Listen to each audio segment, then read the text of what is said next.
ઘોર નિંદ્રામાંથી સામાજિક કાર્યકરો દ્વારા ધ્યાન દોરવામાં આવ્યા બાદ મોડેથી સ્માર્ટ પાલિકા તંત્ર જાગ્યું.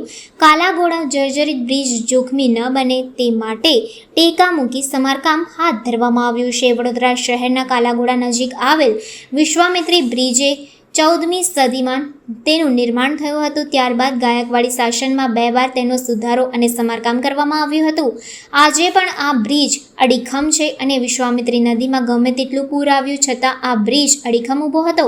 પરંતુ છેલ્લા કેટલાક સમયથી તે બ્રિજ જર્જરિત થવાની શરૂઆતના ભાગરૂપે કાંગરા ખરતા શરૂ થઈ ગયા હતા. પર્યાવરણવિદો અને સામાજિક કાર્યકરો દ્વારા સ્માર્ટ પાલિકાના અધિકારીઓનું ધ્યાન દોરવામાં આવ્યું હતું, જેનું સંજ્ઞાન લઈ મોડેથી તંત્ર ચોમાસાની તૈયારી સમયે બ્રિજની આસપાસ ટેકા ગોઠવી સમારકામની કામગીરી હાથ ધરી છે. અને છેલ્લે કોર્પોરેશને પણ આ સંજ્ઞાન લીધું અને અત્યારે જે મહત્ત્વની કામગીરી છે કરી રહ્યા છે. હું તો આનંદમાં છું કે ભાઈ એ બહાને વડોદરા શહેરનો આ મહત્ત્વનો બ્રિજ છે એનું કામ થઈ રહ્યું છે. શું કહેશો ઇતિહાસ વિશે તમે? વિશ્વામિત્રીના આ બ્રિજની વાત કરીએ તો એનો બહુ ઐતિહાસિક મહત્ત્વ છે.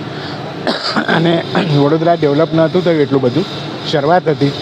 એમાં 14મી સદીમાં ગુજરાતના સુલતાન જે અમદાવાદમાં બેસતા હતા, અહેમદ શાહ, એમને આ કિલ્લો આ બ્રિજ અને માંજલપુરમાં એક મસ્જિદ છે એનું નિર્માણ કરાવેલું, જે ખંડર હાલતમાં છે અત્યારે.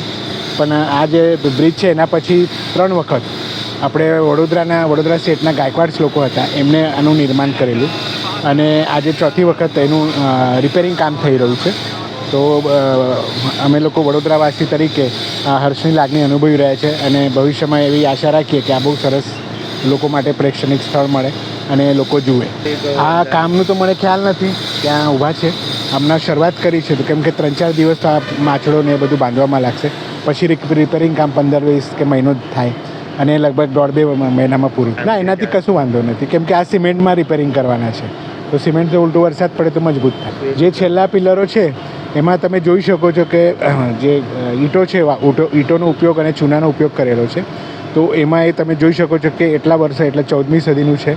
તો 14મી સદીમાં કેવી રીતનું બાંધકામ થતું હતું એ તમે ત્યાં જોઈ શકો છો ઇન્ડિકેશન. પણ એના પર અને નીચેના ભાગ પર એ જોઈન્ટ છે અને એના પર જ આખું સિમેન્ટનું સ્ટ્રક્ચર બનેલું છે અને ફરી પાછું રિપેરિંગ કામ સમારકામ થશે તો એની મજબૂતી વધશે, ઓછી નહીં.